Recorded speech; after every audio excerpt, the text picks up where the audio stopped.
Hello, my name is Rickard, and in this tutorial, I'm going to show you how you can use Generative Fill to create a watercolor painting in Photoshop.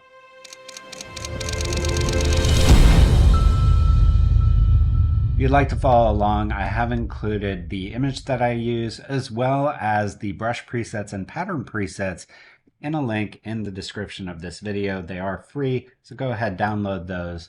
And then also make sure you have the Photoshop beta and the Generative Fill tool. We are going to be using that in this tutorial. Now, before we dive into the watercolor aspect of it, I do want to show you some features that have to do with intensity of the Generative Fill tool. So let's dive into Photoshop. All right, so make sure you have Photoshop beta. Then we're going to go to New File. I'm going to create a document that's 1024 pixels wide by 1024 pixels tall, and then we'll hit create. And here, the first thing I'm going to do is just go to select all, and then down here, the generative fill. If you don't see the taskbar, just go up here to contextual taskbar. So we're going to go down here to the generative fill, click in here, and then type in landscape with rolling green hills and a river snaking through it. I'm going to go ahead and copy this and then hit generate. Okay, so here you can see the results. Not bad. But we want to have a little bit more control over what the AI is doing. So I'm going to go ahead and first name this layer 100 intensity. And we're going to talk about intensity in a second. Next, I'm going to just go ahead and hide this layer by clicking on the eyeball icon, and then we'll select our background layer, and then we're going to add a new layer, and we're going to call this layer Sketch. And I'm going to go to my brush tool, which is B on the keyboard. I'm going to right mouse click, select this hard round pressure brush, and then take my size down to about 100 pixels. And then here I want to change both my opacity to 50 and my flow to 50. And the reason for that is as I paint, I want to do multiple strokes. You can see here that as I'm painting over, I'm creating different colors of blue within my document. And it's important when you're doing a sketch for AI that you have some detail in there. Otherwise, the AI will have a rough time trying to generate an image from your sketch. All right, so that's good for our sky. Let's go ahead and change our color to a darker green color. And we're going to start painting in our rolling hills. I want to have one taller hill here and also a taller hill here. So something like this. So it's kind of a valley. And then I'm going to take my lasso tool and just draw a river kind of running through the hills here. So something like this. And then I'm going to go back onto my brush tool, hold down Option and select this blue color. I'm going to just make it a little bit darker and then start painting in this river. And then maybe make my brush smaller, grab the lighter blue color, and then just add a few dots of the lighter blue color in here. Again, just the more detail you can give in your initial sketch, even if it's rough detail like this, the better. All right, then we're going to deselect. And now what we have to do is we have to select all this, but we want to change the power or the intensity of our selection. So if we use any of these marquee or lasso tools or quickmask, any of these, they're going to select at 100%. And what I mean by that is right now this selection is at 100%. If we go to our quickmask, which is this button here, what the quickmask does is it turns your selection into a channel. So if we go in here, you can see that our channel is fully white. That means everything's selected. If we wanted to lower the intensity, we would basically turn this quickmask darker. So let's go to our color here and go to our brightness, which is B, and change this to 50. We'll take the saturation down. I just want 50% gray. So there you have it. That's 50. We'll hit OK. And then I want to fill in this quick mask. Now, because I'm in quick mask mode, whatever I do is going to just affect this mask. So if I do Option Delete, which is filling in with my foreground color, or going up here to Edit Fill, Foreground Color, you can see that my quick mask is now 50% gray. And if I go out of quick mask by either hitting Q on the keyboard or clicking on this icon, my intensity of the generative fill is now going to operate at 50%. So let's go here. I'm going to paste in the same prompt that I used earlier and then hit generate.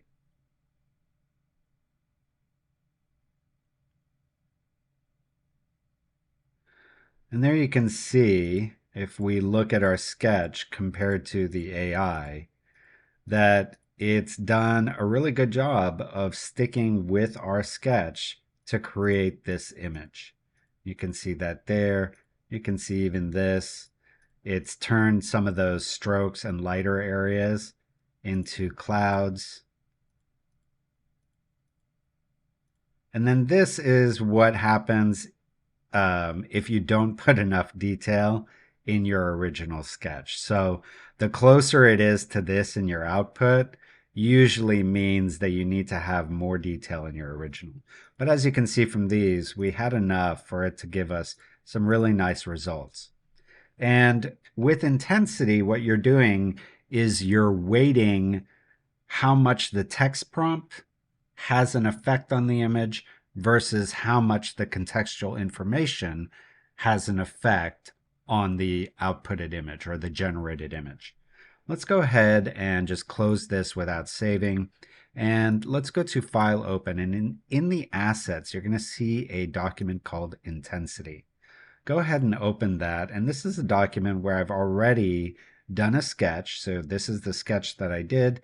And I've included various levels of intensity. So all of these used exactly the same prompt, but each one is at a different level of intensity. So here you can see 10%, 25, 50, 75, 90, and 100. So here's 10%. You can see that it's trying to add more detail toward making these green hills and so forth. But because it only has a 10% strength, it's having to stick to the original image and really not making much of an effect there. At 25%, you can see we're starting to see the semblance of rolling hills. This is starting to look a little bit like water, and it's actually taken these strokes and tried to turn them into clouds, as you can see here. All right, next, with 50% intensity, now the AI has enough control or enough influence to really start creating this image. But at 50%, it's still doing quite good at sticking to our original sketch. All right, and then at 75%, you can see we're starting to lose the relationship that it has with the sketch. The river no longer matches. We have the mounds or the background hills somewhat matching, but even those are starting to deviate. And then at 90%, we're basically completely off of our sketch, and AI almost has full control. You can see even the colors are now starting to variate against our original sketch. And then obviously at 100%, the AI has full control and it's only operating on your text prompt. It is not at all operating on the text information. Now, this is because you've selected everything, right? If I selected a portion and put in a text prompt, it's still going to use the contextual information around it to fill in that text prompt. But when you've selected the entire canvas, this intensity thing is very important because it determines whether it's going to generate using the text prompt or whether it's going to generate using just your background image.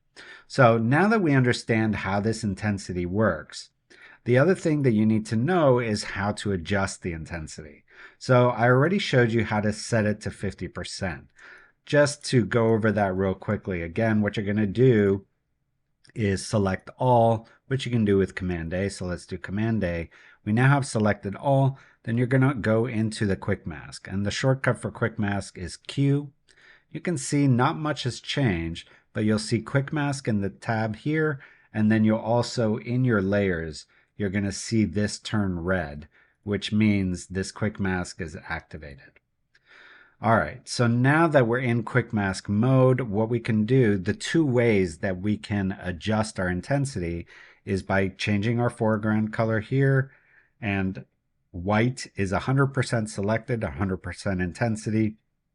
Black is 0% intensity, meaning it's deselected. So the closest you could get to your original image would be like 1% brightness here, but really the AI has almost no control. So your output is going to look almost identical to your original. Here at 100%, AI has full control, only the text prompt matters.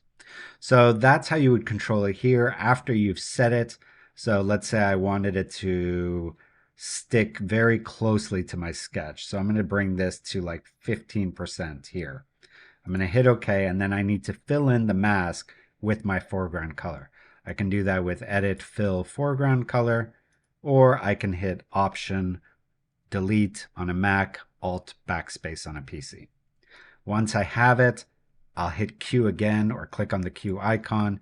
Now, anytime you're selecting less than 50%, it's going to give you this warning. Don't worry about the warning. You still have the selection. You just don't get the running ants. So let's hit OK. Then you're going to go in here and do your generative fill. So we can see landscape with rolling hills and a river. And there you can see it's really trying to stick to that original sketch because we didn't give the AI enough control. All right, so that's one way of setting your intensity. I want to show you one other way. So first, we're going to do the same thing, Command A, that selects everything, and then Q to get into our quick mask. But instead of adjusting the color, what I'm going to do is do Command M, and that's going to bring up my curves. So similar to the way the colors work, with white is 100% selected, and black is 0% selected, or 0% intensity.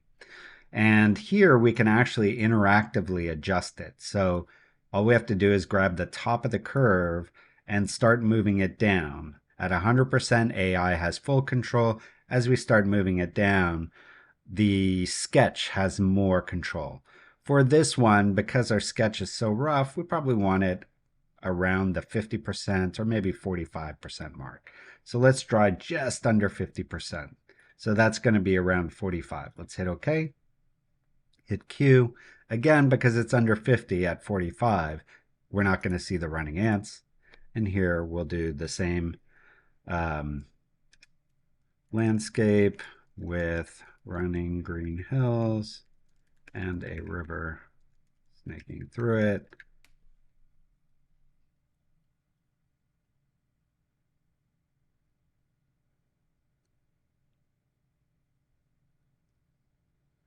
And there you go. You can see the AI has now done quite a good job sticking to our original sketch, but also giving us something that looks pretty darn close to a photo here. Okay, so now that we understand how intensity works and also how we can control the intensity, what I want to show you is how you can use this as a way to create a watercolor painting.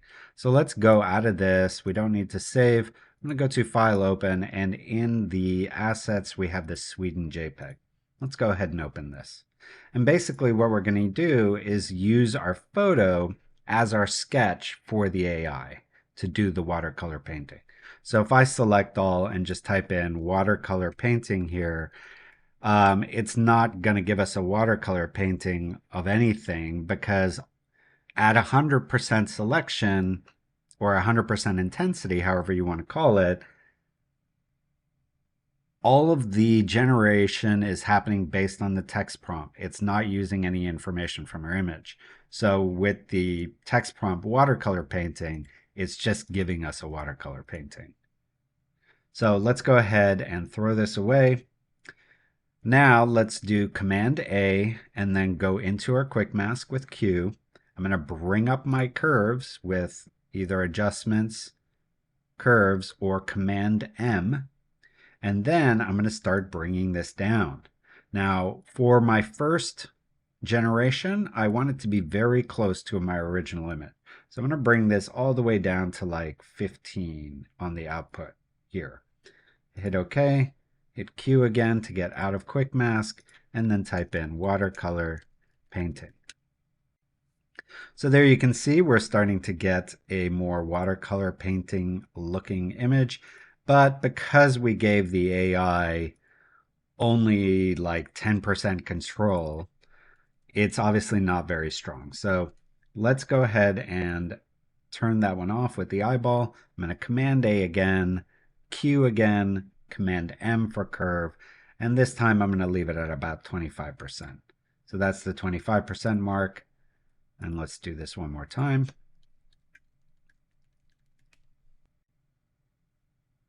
So that's really nice. Very water paintery looking. Like this really looks like someone water painted this with watercolor. So I like that a lot. This is 25 intensity. Let's try one more.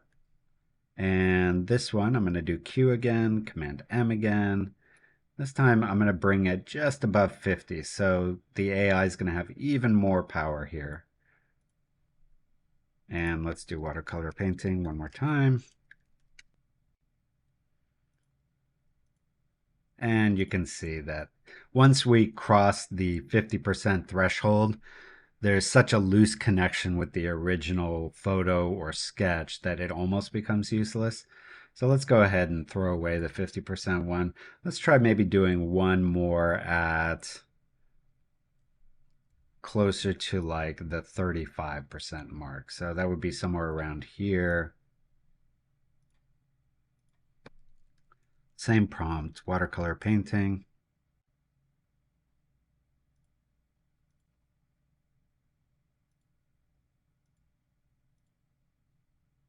I think that's interesting. So let's leave this one. This will be 35. All right, and then the other thing we'll do, and this is just a general trick for when you're creating a painting out of a photo in Photoshop, you want to do levels of detail. So essentially that's what I've done here. This 35 is just a lot of big blotches. The 25 gets closer in fidelity to our original image. And then finally, this one is almost like a painting, meaning it's so close to the original. So basically, I'm going to take this one and I'm just looking for which, I'm only going to use this for the building. So I'm looking at which of these paintings looks the most watercolory. And I think it's this one. So I'll use this. And then what we'll do is kind of work out from the middle. So first I'm going to take all these three layers here, select them with Shift, and then Command G to put them in a group. We'll call this painting. Then what I'm going to do is turn off all but the bottom one, turn on the middle one, the 25 intensity. I'm going to fill in this mask with black. Now I can also just go here to my properties for the mask and invert it. And then here, I want to go to my brushes, right mouse click, and inside here, I've already loaded them, but I'll show you how. Just go to import brushes and then sample brushes in the assets folder. If we open this up, you'll see this watercolor sample. This is a sample of one of my watercolor brushes. I have like more than 100 of these in my pack. What we're going to do is change our color to white, adjust our brush size, and then basically start painting in. We're painting on this mask, but I'm painting in the 25 intensity, so the mid-level detail. And we're going to use this for these clouds here and for this area here. So something like this. All right, and then for this last one, again, I'm going to select this mask, go to my properties and invert it. And then with a white brush, I want to just, oops, with a white brush, I want to just paint in this building. So something like this. And there you go. So now you can see that looks like it was actually painted. The last thing we'll do is just a few touches to make this look more like a real water painting. I'm going to go ahead under the painting layer. I'm going to add a pattern. And here I'm going to grab one of my Nucly patterns. That's just a canvas. Select that. I'm going to go ahead and turn the painting layer down just so that we can see this. Probably change the scale, just make it a little smaller to like 90. And then with my painting layer, I'm going to change the blending mode from pass through to multiply. So this will multiply on top of my canvas. All right, then finally, I'm going to hold down Option and then add a mask to my entire painting group. And then back on my brushes, inside these samples, you're going to see these two big watercolor splotches. I'm going to grab this first one, Watercolor 1. And you can just adjust the size of it so it's about the size of your canvas. So something like this. And then with your white, just click once. You can see that we're getting a nice effect there. I'm going to right mouse click, select the other one. And then again, just kind of in this area, click once. We get this really nice effect there. And then if I wanted to maybe add a little more detail, I could go back to this watercolor brush and then just paint either with white or black on this mask. And it's just going to look like it's been painted on there. So something like that. And then finally, we can add a layer on top. Maybe select a little bit of this color there. And then right mouse click, you'll see this little splatter. Just add a little bit of those drops, maybe even down here. Just make this look a little more hand painted. So those tiny touches of realism will help sell the illusion that this was hand painted. I'll just go ahead and do one more of these, maybe with this blue color.